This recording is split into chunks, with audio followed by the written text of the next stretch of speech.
Good morning students. चलिए आज सबसे पहले हम जो फिज़िक्स में टॉपिक डिलीट हुए हैं उन डिलीटेड टॉपिक्स के बारे में डिस्कस कर लेते हैं। बड़ी कन्फ्यूज़न होगी कि किस चैप्टर से क्या डिलीट हुआ है और क्या पढ़ें, तो इसमें फ़िज़िक्स के चैप्टर में मैं एक्सप्लेन कर देता हूँ। तो deleted topics of physics of class 10th। First आपका फर्स्ट यूनिट है, यूनिट से जो human I and the colourful world. जो फर्स्ट यूनिट में जो चैप्टर था आपका human I and the colourful world, इसमें टॉपिक क्या डिलीट हुए हैं? Functioning of lens in human I. Human eye में जो लेंस है उसके क्या फंक्शन है वो डिलीट हुआ है। मतलब मीन्स ह्यूमन आई में का फंक्शन कैसे काम करती है, वर्किंग ह्यूमन आई का, वो डिलीट हो गया, उसे नहीं पढ़ना है। Second point, defects of vision and their corrections. जो ह्यूमन आई में मायोपिया, प्रेस बायोपिया और मायोपिया, जो भी कैटरैक्ट्स, जो उसमें डिफेक्ट्स यानी जो बीमारियां हो जाती थी उसके बारे में पढ़ना था, और उनका करेक्शन भी हम पढ़ते थे, लेकिन अब नहीं वो पढ़ना है। एग्ज़ाम में नहीं आना, नॉलेज के लिए पढ़ सकते हैं सब कुछ। तो defects of vision and their correction ये डिलीट हुआ है। इसके बाद में applications of mirrors and lenses. Mirrors और लेंस पढ़ना है। उसमें जो आपका फर्स्ट चैप्टर जो मैंने करवाया है रिफ्लेक्शन और रिफ्रैक्शन, उससे कुछ नहीं डिलीट हुआ है, लेकिन एप्लीकेशंस ऑफ मिरर्स और लेंसेस की एप्लीकेशन नहीं आनी है। एप्लीकेशन मतलब उनको यूज़ कहाँ करते हैं, उनके क्या यूज़ हैं, वो नहीं है, बाकी पढ़ना है, सब पढ़ना है। सेकेंड यूनिट आपकी magnetic effects of electric current. Magnetic effect of electric current में हम देखते हैं कि इलेक्ट्रिक जनरेटर, जो हम AC और DC जनरेटर पढ़ते थे, मैंने 10th में पढ़ाया है, और जो भी हैं इस बार वो आपके सिलेबस से डिलीट हुए हैं कोरोना की वजह से। तो डायरेक्ट करंट और DC जो करंट था, अल्टरनेटिंग करंट था, ये सब ये डिलीट हुआ है। और इसमें डोमेस्टिक इलेक्ट्रिक सर्किट, ये भी लास्ट में डोमेस्टिक इलेक्ट्रिक सर्किट भी थे इसी चैप्टर में लास्ट में। तो उस चैप्टर में लास्ट में डोमेस्टिक इलेक्ट्रिक सर्किट में जैसे मीटर था, फ्यूज़ वायर, ये सब कई टाइप के थे, ये सब ये नहीं पढ़ना है। डोमेस्टिक इलेक्ट्रिक सर्किट से रिलेटेड जो टॉपिक है वो नहीं पढ़ना है, ठीक है। उसमें फ्रीक्वेंसी ऑफ AC भी थी और DC भी उसी में आगे है। तो frequency of AC, alternating current और डायरेक्ट करंट, इनकी फ्रीक्वेंसी को नहीं पढ़ना है। इसके बाद में आपका लास्ट जो है सोर्सेस ऑफ एनर्जी, इसमें ऑलमोस्ट सब कुछ है। वैसे भी इसमें से बहुत कम आया करता था क्वेश्चन, ठीक है, लेकिन एक दो क्वेश्चन आते थे, लेकिन इस बार उसमें से ऑलमोस्ट डिलीट है। तो सोर्स ऑफ एनर्जी से सब डिलीट हो गया। मेरी समझ से आप लोग ये चाहो तो नोट कर लो, अगर मैंने बता दिया। अगर फिर भी आपको कहीं डाउट हो तो आप मुझे कमेंट करिए, ठीक है, मैं क्लियर कर दूंगा। ये फिजिक्स का पोर्शन डिलीट हुआ है, ये हो गया। देखिए बच्चों, तो मैंने बता दिया कि वो डिलीटेड पॉइंट जो हैं वो आपको नहीं पढ़ना है, बट आपको जो इलेक्ट्रिसिटी चैप्टर है और लाइट है उससे तो पूरा पढ़ना है। लाइट में आपका रिफ्लेक्शन और रिफ्रैक्शन पूरा पढ़ना है, इलेक्ट्रिसिटी में से कुछ भी नहीं छोड़ना है, सब पढ़ना है, ठीक है। दोनों चैप्टर बहुत ही इंपॉर्टेंट हैं। तो आज हम शुरू किया है कि रिफ्रैक्शन थ्रू अ लेंसेस, और किसी भी और भी अगर सब्जेक्ट में आप लोगों को केमिस्ट्री में अगर कहीं भी डाउट लग रहा है तो आप कमेंट करके मुझे इन्फॉर्म करिए और मैं उसके बारे में बताऊँ। तो रिफ्रैक्शन थ्रू अ लेंसेस आज, तो सबसे पहले कि लेंस क्या होते हैं। A lens is a transparent optical medium. A lens is a transparent optical medium bounded by two spherical surfaces और by one spherical and other plane surface. देखिए डिफिनीशन में ये और ऐड किया गया है कि one spherical surface and other plane surface. तो इसमें हमने दो टाइप के आपके सिलेबस में लेंस आपको पढ़ने हैं, ठीक है। ये आपका है कॉन्वेक्स लेंस, जो और या फिर बाई कॉन्वेक्स भी बोल सकते हैं, या फिर डबल कॉन्वेक्स भी बोल सकते हैं। और ये आपका कॉनकेव लेंस, और बाई कॉनकेव या फिर डबल कॉनकेव भी इसको बोल सकते हैं। बट देखिए ये आपका बाई कॉन्वेक्स लेंस और ये कॉनकेव लेंस। अगर अब पहचानें कैसे, जो मिडल में थिक हो, मोटा हो, और साइड में थिन है ना, साइड में पतला हो, वो आपका होता है कॉन्वेक्स। और जो मिडल में पतला हो और साइड में मोटा हो वो होता है आपका, बीच में आप देखेंगे, टच करके देखेंगे बीच में, तो वो पतला होगा, और साइड में किनारों पर वो मोटा होगा, ऐसा होता है, ठीक होता है। तो कॉनकेव लेंस ये आपका कॉन्वेक्स लेंस। इसके अलावा प्लेनो कॉन्वेक्स भी होते हैं, जैसे ये मैंने एक बनाया है, ये आप सिलेबस में नहीं, ये एक प्लेन हो गई सरफेस, दूसरी तरफ इस तरीके से कॉन्वेक्स हो गई है उठी हुई, तो ये आपका प्लेनो कॉन्वेक्स है इस टाइप से। बट आपको प्लेनो कॉन्वेक्स नहीं पढ़ने हैं, ठीक है। नाउ ये convex lens, comparison of convex lens and concave lens, ठीक है। तो कॉन्वेक्स लेंस इस तरफ लिखा है, कॉनकेव लेंस। अगर बच्चों आपको देखिए फैंट दिखाई दे रहा है तो मेरी थोड़ी आवाज़ पे भी ध्यान रखिए, क्योंकि यहाँ पर थोड़ी लाइट सही से नहीं है, इसलिए यहाँ हो सकता है फैंट आपको दिखाई दे धुंधला। तो क्लियर मेरी आवाज़ में इसलिए रीडिंग कर रहा हूँ और एक चीज़ समझा भी दे रहा हूँ। तो कॉन्वेक्स लेंस और कॉनकेव लेंस इन दोनों में कंपेरिजन है, आप समझिए। पहला आपका पॉइंट है अ कॉन्वेक्स, ये तो समझिए फर्स्ट पॉइंट जो है वो डेफिनेशन है। A convex lens is a thicker in the middle and thinner at the edges. जो किनारों पर है, जैसे आपको बताया था कि अभी इस तरीके से जो मिडल में होता है, ये मिडल में ये थिकर होता है और ये एजेस पर थिनर होता है, पतला होता है, तो ये कॉन्वेक्स लेंस।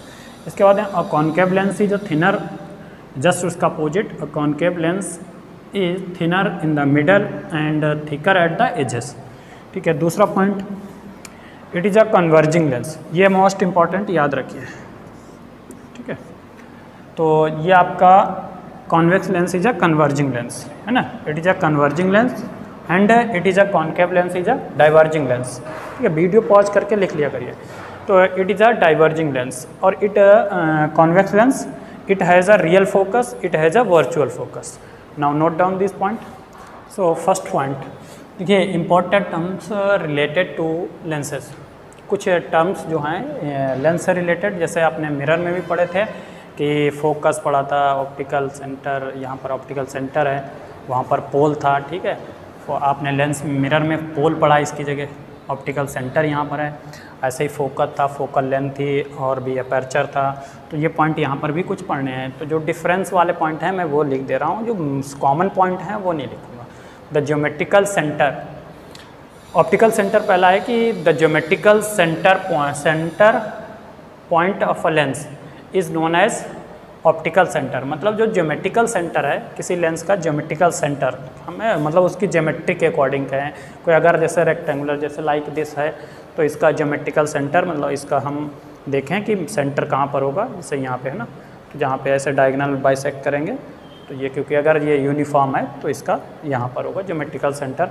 इस तरीके से हम लेंस के ऐसे ही, ये मैंने एक प्रिंसिपल एक्सिस ड्रॉ की है, ये आपको पता है प्रिंसिपल एक्सिस होती है हॉरिजॉन्टल लाइन, और ये इस लेंस को जो बाइसेक्ट करने वाली इस प्रिंसिपल एक्सिस के परपेंडिकुलर लाइन जहाँ पे इसे इंटरसेक्ट करती है, ये आपका लेंस का मिड पॉइंट कह लीजिए, या इसको हम ज्योमेट्रिकल सेंटर भी बोल सकते हैं। तो ये आपका ऑप्टिकल सेंटर कहलाता है। ऐसे ही आपका ये कौन सा है, कॉन्वेक्स लेंस है, वो कॉन्वेक्स, ये convex lens,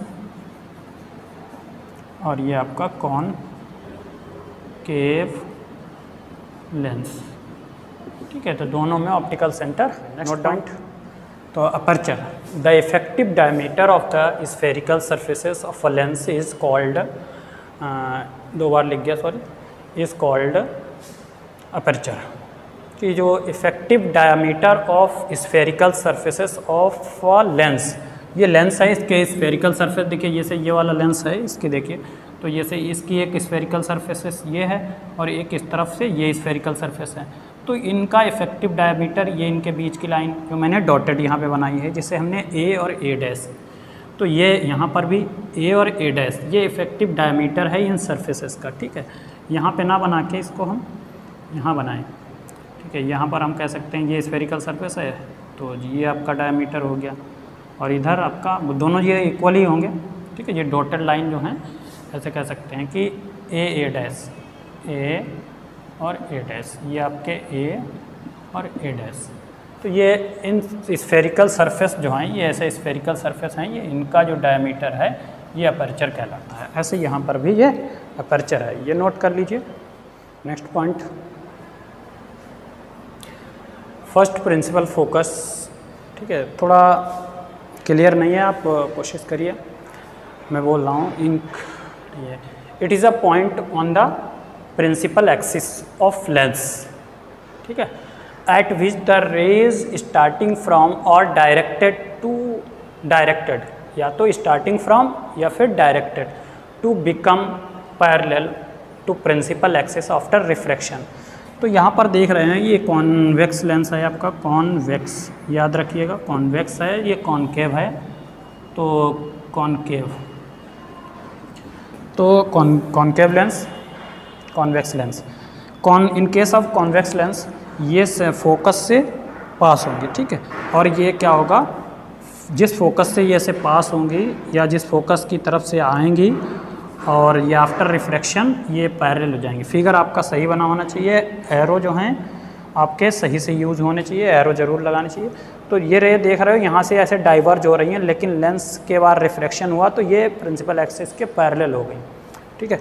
in case of concave mirror, concave lens, sorry lens, तो इसमें क्या ये देखिए इस फोकस की तरफ आ रही है, यहाँ तक ये आपको डॉटेड लाइन यहाँ से दिख रही है, स्ट्रेट होना चाहिए, स्केल लगा के ऐसे ये स्ट्रेट, ऐसे ये भी स्ट्रेट होना चाहिए।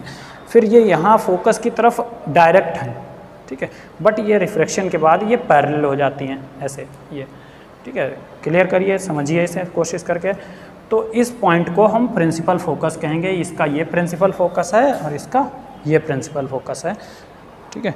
और बाकी ऑप्टिकल सेंटर से फोकस तक की डिस्टेंस को हम क्या बोलते हैं ये आपको पता है, ये ऑप्टिकल सेंटर है और ये फोकस है, यहाँ तक की डिस्टेंस फोकल लेंथ कहलाएगी। ऐसे ही ऑप्टिकल सेंटर और फर्स्ट फोकल तक की डिस्टेंस को हम फोकल लेंथ कहेंगे। तो नोट डाउन दिस पॉइंट। देखिए next, second principal focus, it is a point on the principal axis at which the rays coming parallel to the principal axis converge on the other side of the lens or appear to meet. In case of convex lens में ये other side के दूसरी तरफ, जैसे ये इस तरफ से पैरेलल आ रही हैं, ये ऐसे, ठीक है, ये पैरेलल आ रही हैं, ये दूसरी तरफ कन्वर्ज होती, इस पॉइंट पर दिखेंगी। ये पैरेलल ऐसे जा रही थी लेकिन ये डाइवर्ज हो गई, लेकिन ये अब क्या होगा, इस फोकस पर ये अपीयर होती हुई दिखेंगी, मीट होती हुई। तो अपीयर टू मीट, तो इस केस में आपको अपीयर होंगी, इसमें आपकी डायरेक्ट कन्वर्ज हो जाएंगी, ठीक है। तो ये आपका सेकेंड फोकस और ये आपका सेकेंड फोकस कहलाएगा। Note down this point. और तो बच्चों ये आज के लिए homework. A ray of light, first question है आपका, a ray of light moves from air to unknown medium, transparent medium, if the angle of incidence is 45 degree and the angle of refraction is 30 degree. Find the refractive index of the medium.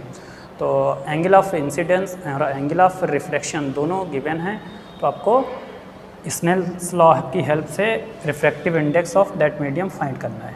उसके बाद में define absolute refractive index, इसकी definition 2011, 12 और 14, 15 और 16 ये continue पूछी गई है, तो इसको इम्पॉर्टेंट भी है ये आपकी, ये ठीक है, बहुत पूछी गई 16 तक, तो 15 में भी 16 में भी। तो define the absolute refractive index, इसकी डेफिनेशन आप मैंने लिखाई है, आप इसे लर्न कर लीजिए। Speed of light in a glass is 2 × 10⁸ metre per second.